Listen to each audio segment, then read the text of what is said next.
بسم اللہ الرحمن الرحیم۔ ناظرین اکرام و سامعین محترم، قصر کے بارے میں آپ کی خدمت میں نماز قصر کی 2 رکعت ہے سفر کے دوران، اور سفر کے دوران کی جو 28 میل کا سفر ہوتا ہے اس کے اندر جو ہے وہ جب گھر سے آدمی حد ترخص تجاوز کر جائے تو 4 رکعتی نماز 2 رکعتی ہو جاتی ہے، اور وہ واجب ہے۔ اس کو چھوڑنا جو ہے وہ کسی صورت میں جائز نہیں ہے۔ جیسا کہ عرض کر رہا تھا کہ جیسا کہ حج کے موقع پر فلا جناح علیہ ان یطوف بہما، جناح لفظ کو استعمال کیا گیا ہے، اسی طریقے سے یہ قصر کے لیے بھی فلا جناح ان تقصروا، کہ تم قصر کرو، اس کے اندر کوئی حرج نہیں ہے، کوئی گناہ نہیں ہے۔ تو جیسا کہ وہاں طواف واجب ہے لیکن لا جناح کے ذریعے سے واجب کیا گیا ہے، یہاں بھی اسی طریقے سے، چونکہ وہاں پر بھی یہ ہے کہ آیت جو ہے وہ جو نازل ہوئی تھی کہ ان الصفا والمروۃ من شعائر اللہ فمن حج البیت او اعتمر فلا جناح علیہ ان یطوف بہما ومن تطوع خیرا فإن اللہ شاکر علیم۔ تو صفا و مروہ کے درمیان جو ہے مسلمان جب طواف کر رہے تھے، جب ایک مرتبہ عمرہ نہیں کر سکے اور واپس آئے عمرہ کرنے کے لیے، تو جس کو عمرہ قضا بھی کہا جاتا ہے، تو وہ عمرہ جب کر رہے تھے تو اس وقت تو صفا اور مروہ کے دونوں پہاڑیوں کے اوپر ایک پہاڑی کے اوپر ایک بت رکھا ہوا تھا، اور وہ مسلمان جو ہے اس کے اوپر جو ہے وہ تھوڑا وہ کر رہے تھے، یعنی ان کو حرج محسوس ہو رہی تھی۔ تو اس وقت یہ آیت ہو رہی ہے کہ تمہیں کوئی حرج نہیں ہے۔ اور وہاں بھی اسی طریقے سے کہ جب لوگ جو ہیں وہ قصر اور تمام پڑھ رہے تھے تو ایک مرتبہ جو ہے وہ اسی طریقے سے کہ تم کوئی حرج نہیں ہے کہ تم قصر پڑھو، تو وہ قصر جو ہے وہ واجب، یعنی جو کیا گیا ہے اس انداز کے ساتھ کہ اللہ سبحانہ وتعالی اس کو جو ہے وہ یعنی وہ جس طریقے سے کتب علیکم الصیام یا جس طریقے سے اقیم الصلاۃ کو واجب کیا گیا ہے، وہ انداز اور سٹائل نہیں ہے۔ تو اللہ سبحانہ وتعالی کا قرآن مجید کے اندر ایک دوسرا انداز ہے جس کو فلا جناح کہتے ہیں، کہ جس کے ذریعے سے جو ہے وہ نماز کے لیے قصر کے لیے جو ہے وجوب کا حکم جو ہے وہ ظاہر ہوتا ہے۔ اور پھر سنت میں رسول اکرم صلی اللہ علیہ وآلہ وسلم نے اس کے اندر جو ہے وہ بہت ہی واضح کہا ہے، یہاں تک کہ صحابہ کرام نے اور جو محدثین ہیں انہوں نے جو احادیث نقل فرمائی ہیں ان کے اندر بھی بہت وضاحت کے ساتھ بیان کیا گیا ہے۔ جیسا کہ ابن ماجہ میں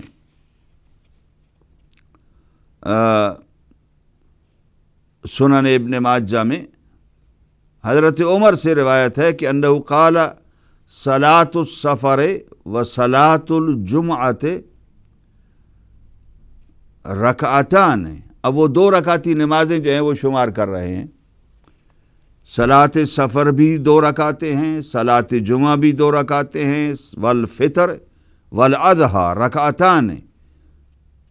صلاۃ فطر نماز عید جو ہے وہ روزوں کے بعد کی عید الفطر، اور عید الاضحیٰ یہ بھی نماز جو ہے وہ 2 رکعتیں ہیں۔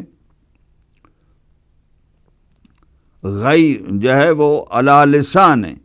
محمد صلی اللہ علیہ وآلہ وسلم، کہ نبی اکرم صلی اللہ علیہ وآلہ وسلم کی زبان اقدس پر یہ دونوں جو ہیں یہ چاروں نمازیں جو ذکر فرمائی ہیں انہوں نے، یہ 2 رکعتی ہیں۔ اسی طریقے سے ابن عباس سے روایت ہے اور طبرانی نے اس روایت کو نقل کیا ہے، اور انہوں نے یہ بیان فرمایا ہے کہ قال، یعنی ابن عباس نے، کہ افترض رسول اللہ صلی اللہ علیہ وآلہ وسلم، نبی اکرم صلی اللہ علیہ وآلہ وسلم نے واجب قرار دیا ہے رکعتین فی السفر، 2 رکعتوں کو سفر کے اندر، کما افترض فی الحضر اربعن، جس طریقے سے حضر میں 4 رکعتیں نمازیں واجب کی ہیں۔ ظاہر ہے کہ قرآن مجید کے اندر 4 رکعتیں نہیں تھیں۔ حضر کی جو 4 رکعت نماز ہے، ظہر کی، عصر کی، یعنی کہیں بھی قرآن مجید کے اندر رکعات جو ہیں وہ نہیں ہیں۔ رکعات جو واجب کی گئی ہیں تو رسول اکرم صلی اللہ علیہ وآلہ وسلم کے ذریعے سے انہوں نے سنت نے، یعنی سنت ہے وَلَكُمْ فِي رَسُولِ اللَّهِ أُسْوَةٌ حَسَنَةٌ، اس بنیاد پر ہم نے یہ لیا ہے اور ہمیں لینا ضروری ہے کہ نبی اکرم صلی اللہ علیہ وآلہ وسلم نے کہا ہے کہ 2 رکعت صبح کی واجب ہے، فرض ہے، 4 رکعت ظہر کی فرض ہے، 4 رکعت عصر کی ہے، 3 رکعت مغرب کی ہے، 4 رکعت عشاء کی ہے۔ یہ ساری دن کی نمازیں، رکعات جو ہے تمام امت مسلمہ جو ہے وہ انہی رکعات کو لے کر جو ہے وہ نماز پڑھتی ہے اور انہی کو فرض گردانتی ہے۔ تو یہ کہاں سے لیا؟ قرآن کے بغیر سنت رسول سے لیا ہے، اور یہاں بھی قصر بھی سنت رسول سے ہے۔ یہی عبداللہ ابن عباس کے کہنے کا مقصد ہے کہ افترض رسول اللہ صلی اللہ علیہ وآلہ وسلم رکعتین فی السفر، وہ سفر کے اندر 2 رکعت رسول اکرم صلی اللہ علیہ وآلہ وسلم نے واجب کیا ہے، کما افترض فی الحضر اربعن، جس طریقے سے نبی اکرم صلی اللہ علیہ وآلہ وسلم نے حضر کے اندر، گھر کے اندر، اقامت کے اندر جو ہے وہ آپ نے 4 رکعت نماز جو ہے واجب کی ہے۔ یعنی اپنے اپنے علیحدہ علیحدہ جگہ پر جس طریقے سے آپ اختلاف دیکھتے ہیں کہ صبح کی 2 رکعت ہے اور ظہر کی 4 رکعت ہے، اسی طریقے سے یہ بھی مختلف طریقے سے، یعنی یہ وجوب جو ہے وہ اپنے طور پر خود سے متوجہ ہو رہا ہے۔ ظہر کی نماز اقامت کے وقت 4 رکعت، یہ 4 رکعت کا وجوب رسول اکرم کی طرف سے، اور اسی طریقے سے مسافر کے لیے ظہر کی نماز 2 رکعت یا عصر کی نماز 2 رکعت۔ اس کو اب یہ نہیں کہنا چاہیے کہ یہ 4 کی عادی ہے، یہ 4 کی بجائے 2 رکعت، یعنی 4 کی جگہ پر 2 رکعت ہے، یہ ٹھیک ہے، لیکن 2 رکعت اپنے طور پر واجب اور فرض ہے۔ اس لیے اگر کوئی 2 رکعت نماز نہیں پڑھے گا سفر کے اندر تو اس کی نماز قطعاً درست نہیں ہوگی۔ یہ میں اپنے طور پر جو اس چیز کو لے آیا ہوں اس لیے کہ تاکہ ہم یہ دیکھیں کہ ہماری نماز سفر کے دوران درست ہے یا درست نہیں ہے۔ بعض اوقات ہم اچھائیاں کرنے کے خیال میں یہ سوچ کر کہ یہ ہم 4 رکعت پڑھ لیں، کوئی حرج نہیں ہے، اللہ جو ہے وہ قبول کرے گا۔ نہیں، اللہ وہ قبول کرے گا جو اس نے کہا ہے کہ اس طریقے سے پڑھو۔ اللہ سبحانہ وتعالیٰ ایسے جیسے ہماری مرضی سے خود سے کر لیں، وہ کچھ 1 رکعت کا اضافہ یا 1 تسبیح کا اضافہ یا کمی جو ہے وہ اللہ سبحانہ وتعالیٰ پسند نہیں فرمائیں گے، اور نہ اہل بیت علیہم الصلاۃ والسلام اس کو درست فرماتے۔ اسی طریقے سے صفوان ابن محرز سے روایت ہے، اس نے ابن عمر سے پوچھا صلاۃ سفر کے بارے میں، تو اس نے کہا کہ رکعتان، فقال، ابن عمر نے یہ کہا کہ رکعتان فمن خالف السنت کفر، جس نے سنت کی مخالفت کی، یہ المغنی کتاب کے اندر ہے، جس نے سنت کی مخالفت کی اس نے کفر اختیار کیا۔ اسی طریقے سے ابن عمر سے دوسری روایت ہے، اور اس کے بعد عمر ابن عبدالعزیز سے بھی روایت ہے کہ الصلاۃ فی السفر رکعتان حتم لا یصلح غیرہا، کہ یہ طے ہے کہ سفر کے اندر 2 رکعت نماز ہے اور 2 رکعت کے علاوہ کوئی دوسری صورت نہیں ہے کہ ہم 4 رکعت نماز پڑھ لیں سفر کے اندر۔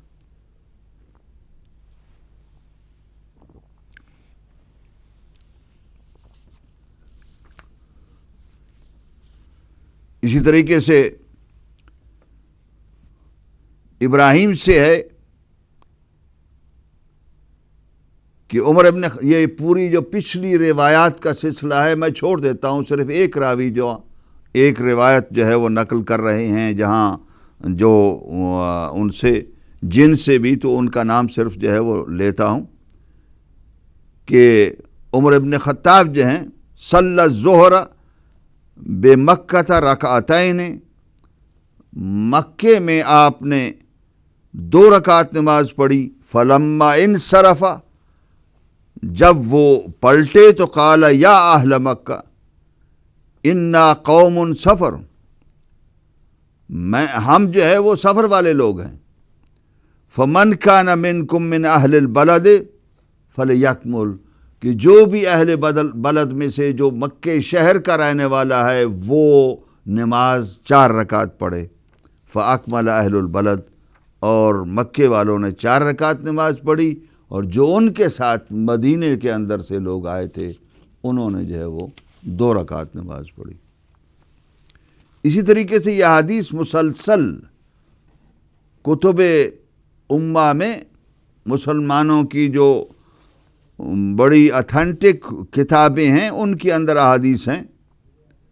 سفر کے موقع پر، یعنی مذہب کے اندر یہ بات ہے. اور میں یہ سوچتا تھا بچپنے میں، ہمارے مثلا ایک دیہات کے اندر یا دیہات کے آس پاس یا شہروں کے اندر جب بھی منتقل ہوئے تو ایک بات یہ تھی، شیعوں کے اوپر بڑی لان تان ہوتی تھی کہ یہ سفر کے اندر، یہ آج کل بھی سفر کے اندر کوئی دقت ہے کہ وہ سفر کے اندر نماز قصر کر لیتے ہیں اور روزہ بھی نہیں رکھتے ہیں شیعہ لوگ. یہ ایک تان تھا ہمارے اوپر. وہ اگرچہ آج کچھ چھٹ رہا ہے، وہ اس طریقے سے آج وہ بات نہیں کی جا رہی ہے، لیکن اس زمانے کے اندر بہت ہی زیادہ یہ بات تھی، اور لوگ سختی سے اس بات پر عمل کرتے تھے کہ اہل سنت والجماعت کے لوگ جو ہیں وہ نماز بھی تمام پڑھتے تھے 4 رکعتیں، اور روزہ بھی جو ہے وہ رکھتے تھے، اور روزے کو بھی جو ہے وہ وہاں پر جو ہے وہ قصر نہیں کرتے تھے، یعنی افطار نہیں کرتے تھے، جبکہ یہ واجب ہے قرآن اور سنت کے اعتبار سے. یہ میں عرض کر رہا ہوں، اور یہ چیز جو ہے وہ کتب اہل سنت سے آپ کی خدمت میں عرض کر رہا ہوں.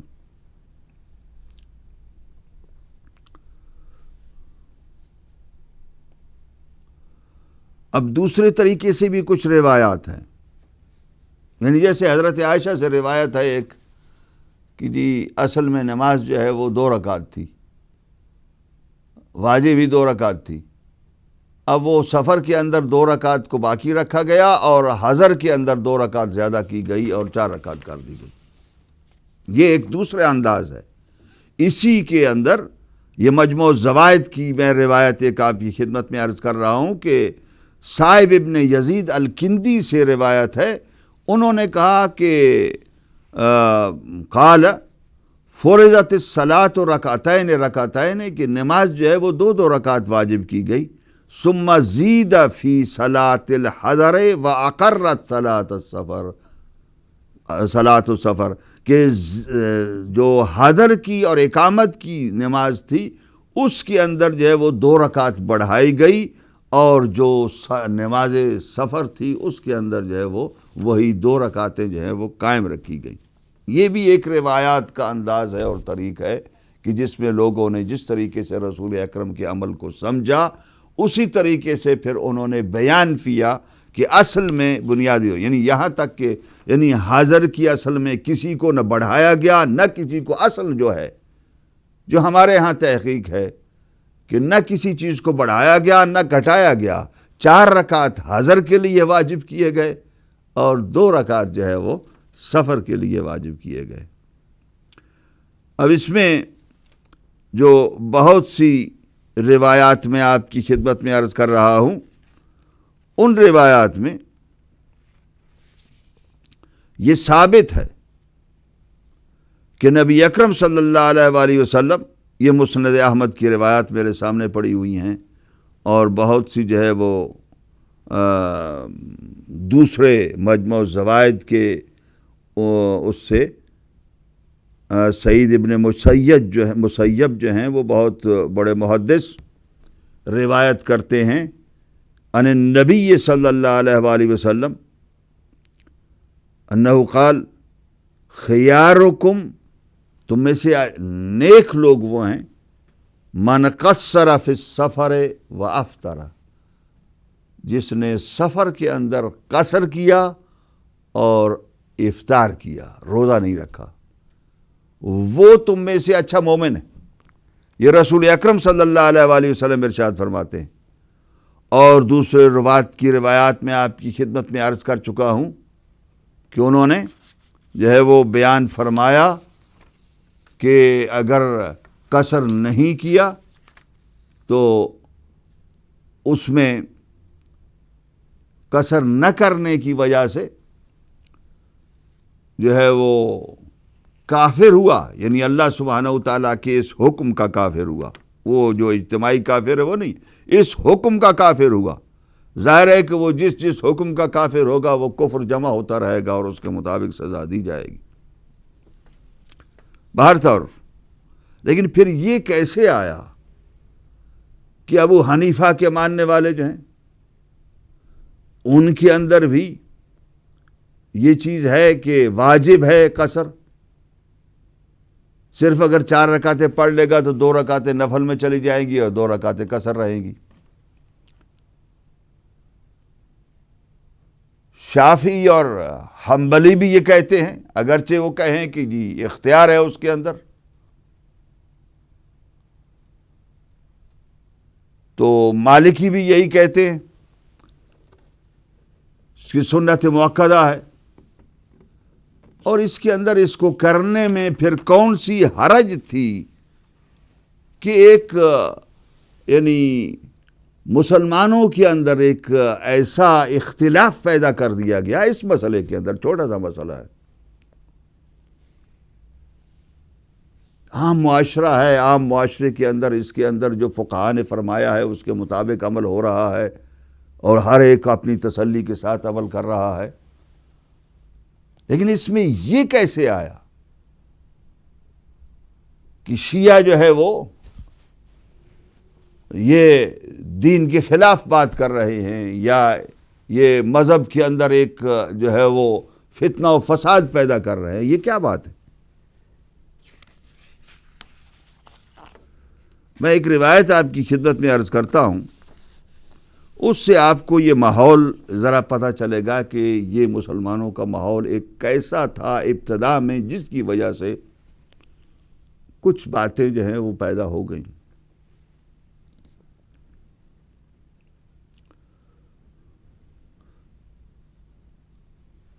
ابن حزم یہ کہتے ہیں اور کہ انہوں نے عبد الرزاق سے روایت کیا اور انہوں نے عبداللہ ابن عمر سے، انہوں نے نافع سے اور انہوں نے ابن عمر سے، پھر انہ کان اذا صلی مع الامام بمنا 4 رکعات۔ یہ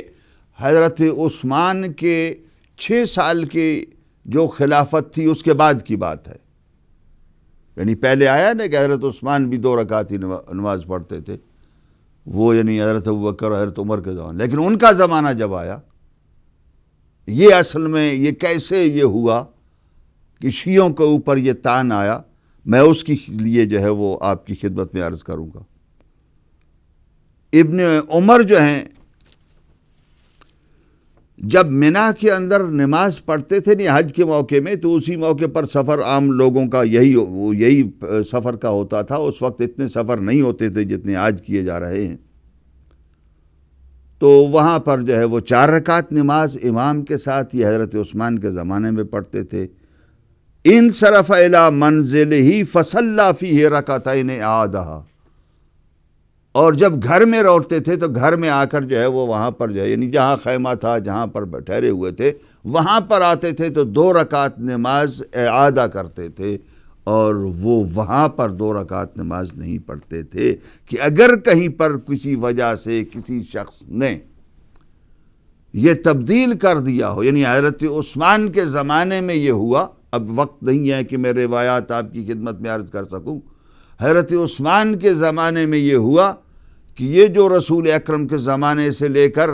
اور پھر اس کے بعد حضرت ابوبکر اور حضرت عمر کے زمانے میں اور ان کے کچھ زمانے کے اندر یہ ہو رہا تھا کہ 4 رکعت نماز پڑھ رہے تھے، 4 رکعت کی بجائے جو ہے وہ 2 رکعت نماز واجب سمجھی جاتی تھی اور واجب تھی شرعی طور پر سب کے نزدیک۔ رسول اکرم صلی اللہ علیہ وآلہ وسلم نے جس کو واجب قرار دیا تھا، اب اس کے بعد حضرت عثمان نے نہ معلوم کیا سوچا کہ انہوں نے جو ہے وہ مکے اور مینا کے اندر جب سفر کرتے تھے تو 4 رکعت نماز پڑھنا شروع کر دیا۔ اس کے لیے احمد ابن حنبل نے جو روایت کی ہے، میں آپ کی خدمت میں عرض کر کے پھر ختم کرتا ہوں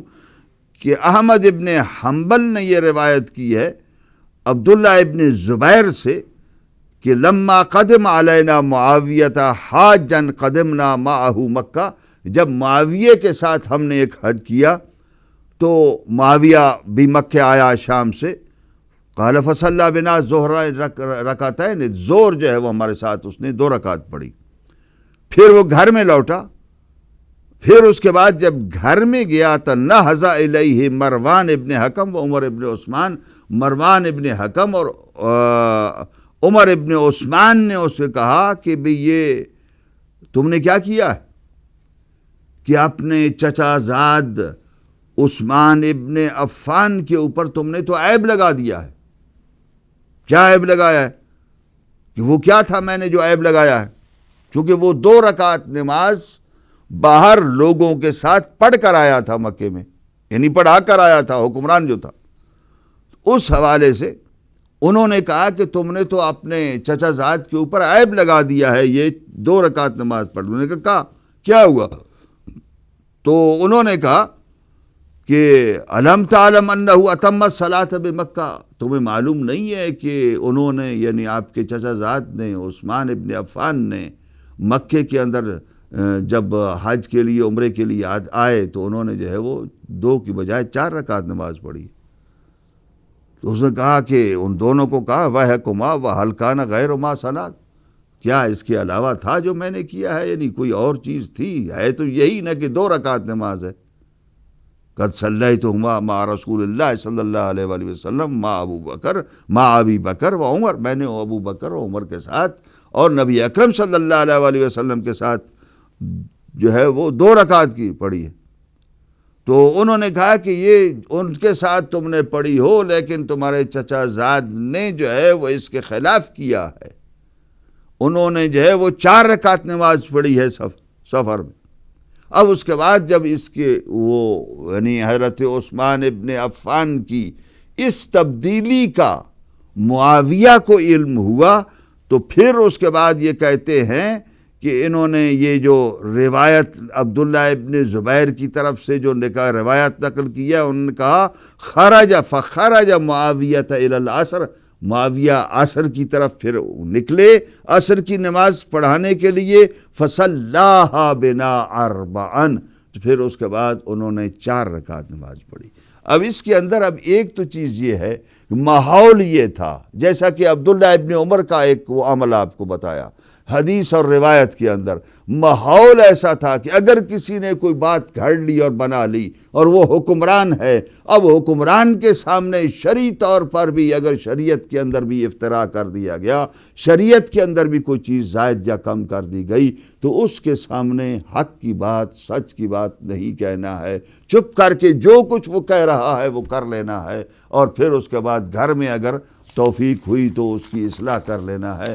یعنی یہ اللہ سبحانہ و تعالیٰ کے سامنے اس طریقے سے ذاتی طور پر تو جواب دہ ہو جائیں گے، لیکن اس سنت کو کہ جو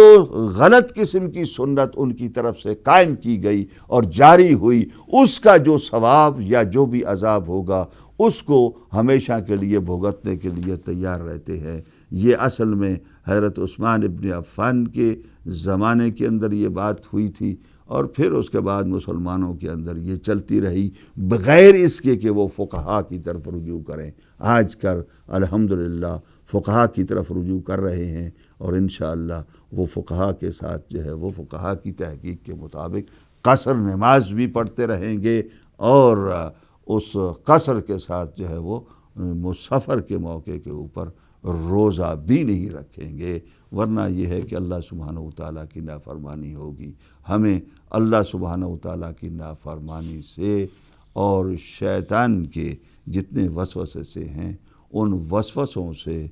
بچنے کی اللہ سبحانہ و تعالیٰ توفیق عطا فرمائے۔ ربنا تقبل منا انک انت السمیع العلیم۔